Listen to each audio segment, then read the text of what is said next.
Hi friends, அனைவருக்கும் வணக்கம். இன்றைக்கி நம்ம இந்த வீடியோவில் என்ன பார்க்க போகிறோன்னா, ஸ்கூல் போகிற குழந்தைங்களிருந்து ஆஃபீஸ் போகிறவங்க வரைக்கும் லஞ்ச் பாக்ஸுக்கு என்ன காம்போஸ் கொடுத்து விடலாம். 5 வெரைட்டி ரைஸ் தான் இன்றைக்கி நம்ம இந்த வீடியோவில் பார்க்க போகிறோம். ரொம்பவுமே சிம்பிளாக இருக்கும், அதே சமயம் டேஸ்டியாகவும் இருக்கும். ஃபஸ்ட்டு வெண்டைக்காய் சாதம் பார்க்கலாம்.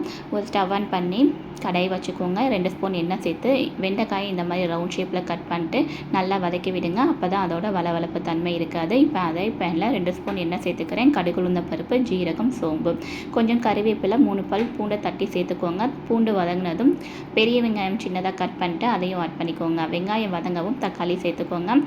இப்போ நம்ம வதக்கி வச்சுருக்கிற வெண்டைக்காயும் இதில் ஆட் பண்ணிக்கலாம். கொஞ்சமாக பெருங்காயத்தூள், கொஞ்சம் உப்பு, மஞ்சள் தூள், சில்லி பவுடர், கொஞ்சம் மல்லித்தூள் சேர்த்துக்கோங்க.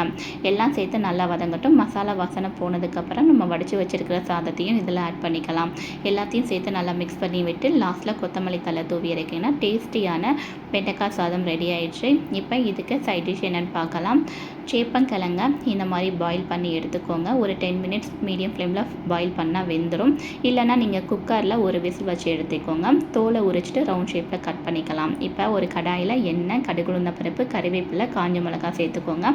நம்ம கட் பண்ணி வச்சுருக்கிற சேப்பங்கிழங்கையும் இதில் ஆட் பண்ணிக்கலாம். டேஸ்ட்டுக்காக உப்பு ஆட் பண்ணிக்கோங்க. சில்லி பவுடர், கொஞ்சம் பெருங்காயம், மல்லித்தூள், மஞ்சள் தூள் சேர்த்துக்கோங்க. எல்லாத்தையும் சேர்த்து நல்லா மிக்ஸ் பண்ணி விட்டுக்கோங்க. ஒரு 2 மினிட்ஸ் நல்லா ஃப்ரை ஆனதுக்கப்புறம் லாஸ்ட்டாக இறக்கும் போது ஒரு ஸ்பூன் அரிசி மாவு சேர்த்துக்கோங்க. அப்போ தான் நல்லா மொறுமொறுப்பாக இருக்கும். அவ்வளோதான், டேஸ்டியான சேப்பங்கிழங்கு ரோஸ்ட் ரெடி ஆயிடுச்சு. இப்போ செகண்ட் டேக்கு ஒரு குக்கர் வச்சுக்கோங்க. எண்ணெய், பிரியாணி இலை, பட்டை, சோம்பு சேர்த்துக்கோங்க. அது கூடவே பெரிய வெங்காயம் நீலவாக்கில் கட் பண்ணது வதங்கினதுக்கப்புறம் தக்காளி சேர்த்துக்கோங்க. ஒரு ஸ்பூன் இஞ்சி பூண்டு பேஸ்ட்டு சேர்த்துக்கோங்க. நல்லா வதங்கவும் உப்பு சேர்த்துக்கோங்க. Chilli powder, turmeric powder, coriander powder, கொஞ்சம் கரம் மசாலா சேர்த்துக்கோங்க. எல்லாத்தையும் சேர்த்து நல்லா வதக்கி விடுங்க. இப்போ நம்ம நைட்டே ஊற வச்சுருக்கிற கொண்டைக்கடலையும் இதில் ஆட் பண்ணிக்கலாம். கொஞ்சமாக ரைஸ், நீங்கள் எந்த அளவுக்கு ரைஸ் எடுத்துருக்கீங்களோ அதில் 2 மடங்கு தண்ணி சேர்த்துக்கோங்க. லாஸ்ட்டாக புதினா கொத்தமல்லி போட்டுட்டு கொஞ்சமாக லெமன் புழிஞ்சு விட்டு மூடி போட்டு மீடியம் ஃப்ளேமில் 2 விசில் வச்சு எடுத்திங்கன்னா கொண்டைக்கடலை சாதம் ரெடி ஆயிடுச்சுங்க. இதுக்கு என்ன சைட் டிஷ்னால் மஷ்ரூம் 65 தான் பார்க்க போகிறோம். மஷ்ரூமை இந்த மாதிரி நல்லா வாஷ் பண்ணிக்கோங்க. கொஞ்சமாக சில்லி பவுடர், சால்ட்டு, அப்புறம் இஞ்சி பூண்டு பேஸ்ட்டு, கொஞ்சமாக கார்ன்ஃப்ளவர் சேர்த்து சூடான எண்ணெயில் பொரித்து எடுத்திங்கன்னா மஷ்ரூம் 65 ரெடி ஆயிடுச்சு.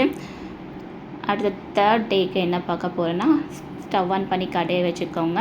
2 ஸ்பூன் எண்ணெய், கடுகு, உளுந்தம் பருப்பு, கடலைப்பருப்பு, 2 முந்திரி, சின்னதாக கட் பண்ண வெங்காயம், கறிவேப்பிலை சேர்த்துக்கோங்க. அது கூடவே நல்லா தோல் சீவிட்டு துருவின கேரட் எடுத்துருக்கேன், அதையும் சேர்த்து உப்பு போட்டு கொஞ்சமாக தண்ணி சேர்த்து வேக வச்சுருங்க.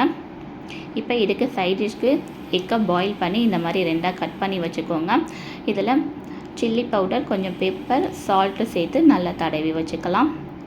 இப்போ கேரட் நல்லா வெந்துருச்சு. இதில் சில்லி பவுடர் கொஞ்சம் ஆட் பண்ணிக்கோங்க.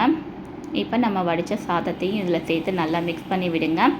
லாஸ்ட்டாக கொஞ்சமாக ஒரு 2-3 ட்ராப் லெமன் புழிஞ்சு விடுங்க. அப்போ டேஸ்ட் இன்னும் சூப்பராக இருக்கும். கொஞ்சமாக கொத்தமல்லி தழை தூவி இறக்குனா கேரட் சாதம் ரெடி. இப்போ நம்ம மசாலா போட்டு வச்சுருக்கிற எக்கையும் ஃப்ரை பண்ணி எடுத்திங்கன்னா தேர்ட் டேக்கான சமையல் ரெடி ஆயிடுச்சு. இப்போ 4th டேக்கு தேங்காய் பால் சாதம் பார்க்க போகிறோம். ஸ்டவ் ஆன் பண்ணி குக்கர் வச்சுக்கலாம். 2 ஸ்பூன் நெய் இல்லைன்னா எண்ணெய் சேர்த்துக்கோங்க. எண்ணெய் கொஞ்சம் கம்மியாகவே சேர்த்துக்கலாம், ஏன்னா தேங்காய் பாலில் அதிகமாகவே எண்ணெய் பிரிஞ்சு வரும். இப்போ சோம்பு, ஜீரகம், பட்டை, பிரியாணி இலை, 2 முந்திரி சேர்த்துக்கோங்க. கொஞ்சம் கறிவேப்பிலை, நீலவாக்கில் கட் பண்ண வெங்காயம் கண்ணாடி பதம் வரவும் ஒரு தக்காளி சேர்த்துக்கோங்க. இப்போ 1 ஸ்பூன் இஞ்சி பூண்டு சேர்த்து நல்லா வதக்கி விடுங்க.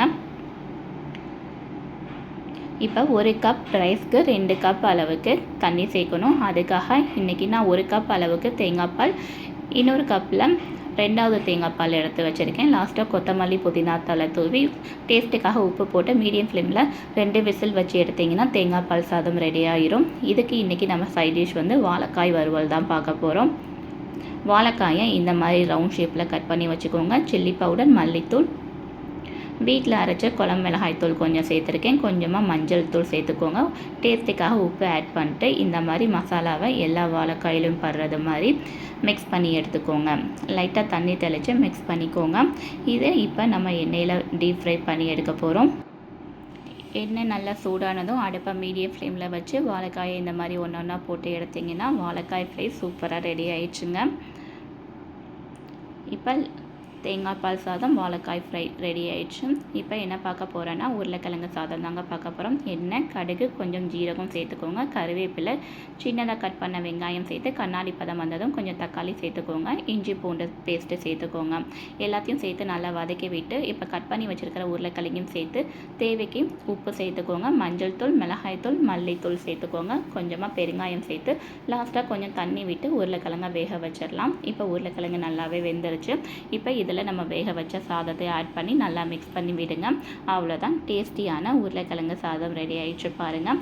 லாஸ்ட்டாக கொஞ்சமாக கொத்தமல்லி தழை போட்டுக்கலாம்.